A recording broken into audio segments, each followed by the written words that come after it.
Le F-111 Aardvark, l'assassin nucléaire stratégique le plus redoutable. Cette fois-ci sur Atech, nous avons décidé de remonter le temps et de nous plonger dans les années 1960. À l'époque, le domaine de l'aviation a connu un véritable chambardement.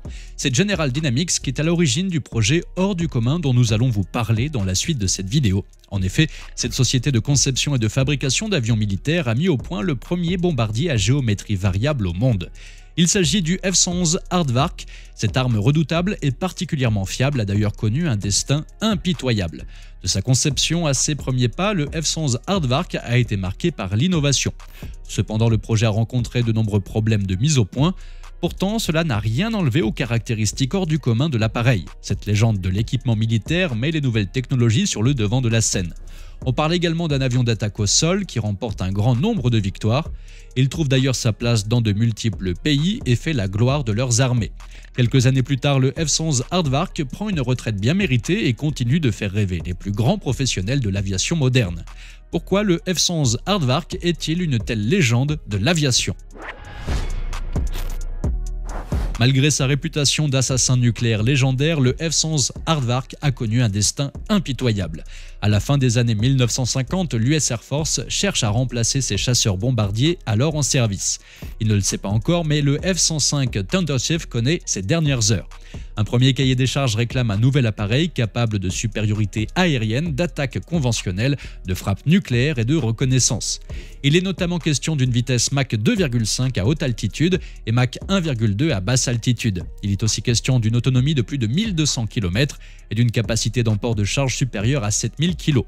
De la même manière, du côté de l'US Navy, le F-4 Phantom est en passe d'être remplacé. L'appareil doit donc disposer d'ailes à flèche variable et de réacteurs à double flux. Finalement, les nombreux avantages de ces avions vont se rassembler pour n'en former qu'un. Cela permet de réduire significativement les coûts de production.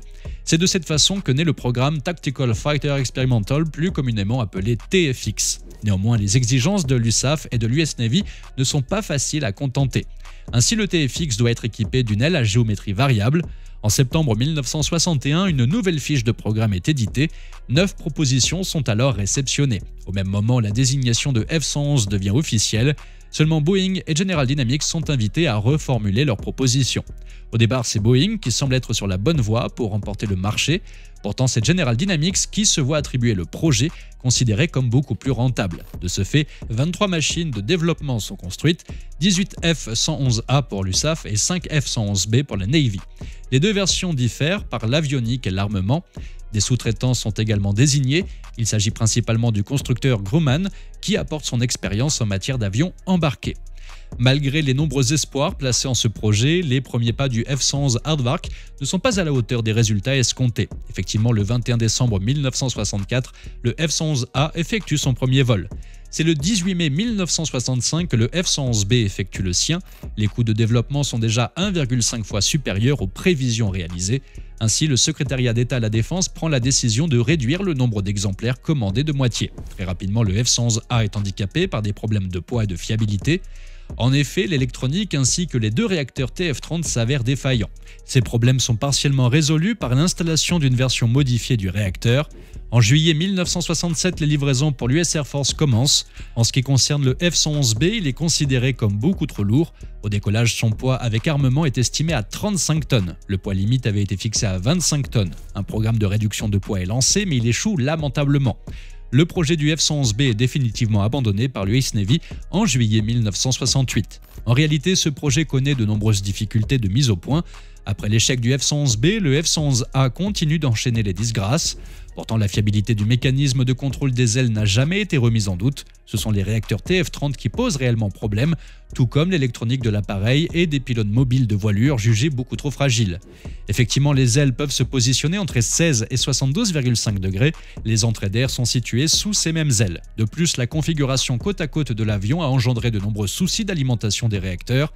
Il est vrai que la forme inhabituelle du fuselage entraîne des turbulences dans le flux d'air qui étouffe les moteurs. Malgré ces nombreuses complications, le F-111A est envoyé combattre au Vietnam dès 1968. Après la perte de multiples avions, tous les F-111 se trouvent interdits de vol entre décembre 1969 et juillet 1970. Plusieurs problèmes sont identifiés puis corrigés. Le premier concerne la commande de mouvement des ailerons, les autres concernent une faiblesse de la structure, surtout au niveau des ailes. Les nombreuses missions de guerre auxquelles participe le F-111 Aardvark révèlent beaucoup d'autres dysfonctionnements dans les divers systèmes électroniques de l'appareil. En cas de forte pluie, les réacteurs connaissent aussi de graves problèmes. Pourtant, le F-111 Aardvark est une véritable légende du domaine de l'aviation. En effet, le F-111 Aardvark dispose de capacités hors du commun. Cet avion est bien souvent considéré comme un exemple en matière d'équipement militaire. Ces deux moteurs confèrent au F-111 Aardvark une vitesse de Mach 2,5. Cela correspond à environ 2655 km/h. Son altitude de vol est de 18 000 mètres et son rayon de combat de 2140 km. Du côté de sa charge de combat, il est question de 15 tonnes de munitions diverses et variées. De surcroît, le nez de l'avion peut être équipé d'armes nucléaires. C'est d'ailleurs pour cette raison que le F-111 est décrit comme un assassin nucléaire très stratégique. Il manie l'arme nucléaire à la perfection avec une précision digne des plus grands combattants. De manière générale, son succès est en grande partie lié à cet atout jugé considérable lors des combats. Il est même vu comme l'un des avions les plus rapides du monde. Véritable machine de guerre, il a durablement marqué les esprits. Pour l'époque, le F-111 Aardvark représente une vraie avancée en matière de technologie. En effet, cet appareil comporte de nombreuses innovations. Il dispose d'un cockpit d'éjection à 2 places qui abrite des capteurs ainsi que des instruments très novateurs. Les deux principaux restent un système de navigation embarqué et un radar APQ-110 avec viseur optique. Ce dernier dote le F-111 de capacités de suivi de terrain incroyables. Ainsi, l'avion peut attaquer l'ennemi même à l'aveugle. A l'inverse, 98% des sorties de bombardiers ont lieu à basse altitude, sans mode de suivi de terrain. Certes, le F-111 Aardvark est conçu comme un avion de combat aux multiples fonctions, cependant il est très rapidement devenu un avion d'attaque au sol à long rayon d'action. L'armement air-sol est largement privilégié.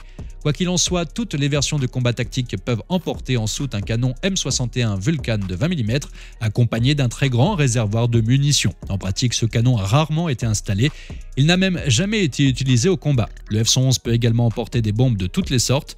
Comme vous l'avez très certainement compris, tous les modèles de F-111 ont été équipés pour transporter des armes nucléaires. Enfin, du côté des missiles, ces avions peuvent en emporter 6 au maximum. La plupart du temps, les F-111 ne transportent que 2 missiles. Cet armement impressionnant est très certainement le responsable du grand nombre de victoires du F-111 Aardvark. Face à ce franc succès, le F-111 ne cesse d'évoluer et les variantes se multiplient. Il s'exporte même dans de nombreux pays. À la fin de l'année 1963, l'Australie commande pas moins de 24 exemplaires du F-111C. Il s'agit d'un appareil hybride qui se situe entre le F-111A et le F-111B. Le premier avion de ce type est livré à la fin de l'année 1968. Suite aux problèmes découverts sur la flotte américaine, tous les appareils australiens sont rapidement interdits de vol. C'est seulement en 1973 que l'appareil est à nouveau déclaré opérationnel. Du côté du Royaume-Uni, le pays commande 46 F-111K et 4 TF-111K d'entraînement. Nous sommes en février 1967. Cependant, cette commande est très vite annulée en raison de son coût trop élevé. Certains exemplaires sont également mis à disposition de musées dans le but d'entretenir le règne du F-111 Aardvark. De surcroît, le F-111 Aardvark a été engagé dans de nombreux conflits. Pour affirmer leur suprématie, les États-Unis se sont empressés de faire rayonner cet avion. Malgré quelques difficultés, le F-111 a participé à la guerre du Vietnam, au raid contre la Libye dans la nuit du 14 au 15 avril 1986 et à la guerre du Golfe entre 1990 et 1991. Au cours de chacun de ces combats, le F-111 montre d'excellents résultats ainsi qu'une puissance inégalable. Finalement, en 1998, après 54 ans de bons et loyaux services, le F-111 Aardvark prend une retraite bien méritée. Il est rapidement remplacé par le F-15E Strike Eagle. La Royal Australian Air Force, plus communément appelée RAF, a continué à exporter le F-111 Aardvark jusqu'en 2010. Il a d'ailleurs tiré sa révérence lors d'une tournée d'adieu mémorable. Il a même effectué son célèbre Dump and Burn. Cela consiste à vidanger du carburant en même temps que l'utilisation de la post-combustion. Une impressionnante traînée de feu est alors produite. Néanmoins, son design de voilure à géométrie variable a fait le tour du monde. D'autres avions américains en sont donc pourvus. De nombreux appareils similaires ont vu le jour aux États-Unis et dans d'autres pays. Cependant, aucun n'est parvenu à reproduire le succès du F-111 Aardvark. Ainsi, ce dernier a eu un impact significatif sur l'évolution de l'industrie de l'aviation. Le F-111 Aardvark est un avion au destin impitoyable. De sa conception à ses premiers pas, ce projet a bravé de nombreuses difficultés, notamment en matière de problèmes de mise au point.